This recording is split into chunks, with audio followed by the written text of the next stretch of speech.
બીજું તમે ફાયરનું પેલું જોયું છે પાણીનું એનું પણ આજે બતાવી દઈએ છીએ અમે મોટર ચાલુ કરી બડ બડ બડ બડ પાણી કેટલો હમણાં ઝટકા મારે છે ખબર પડશે બરાબર ને રાઈટ પછી એમાં સાયલન્ટ પણ વાગશે સાયલન્ટ વાગે એટલે મતલબ શું થાય પહેલું એક સાયલન્ટ વાગે એ વખત બધા બહાર નીકળી જવાનું જો આવી જવાનું તો આપણો બચાવનો પોઈન્ટ કયો છે તો અહીંયા સેન્ટર છે આ જે સેન્ટર છે ને મોનાબેન તો સેન્ટર ઉપર જ આપણે ચોકડી રહીએ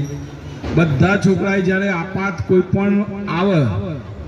મુશ્કેલી કોઈ પણ ભૂકંપની આવે અગ્નિ સર્ગ એવું કંઈ થાય તો લાઈનસર ધીમો રહીને ઉતરીને ક્યાં આવી જવાનું આપણે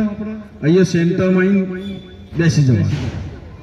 ક્યાંય બીજા આડાવડી નહીં જવાનું ક્યાં જવાનું આપણે તો તમને બધાને ખબર હોય છે સુરક્ષા પોઈન્ટ કયો છે આપણો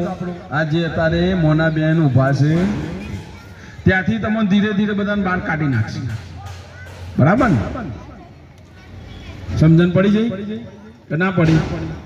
એટલે આ પ્રકારે આજે અગ્નિનું આપણે સમજાઈએ છીએ ભૂકંપનું પણ સમજાવીશું પૂર આવે તો શું થાય એક્સિડન્ટ ના થાય તો કેવી રીતે આપણે કરી શકીએ બચાવ બરાબર એની બધી વાત તો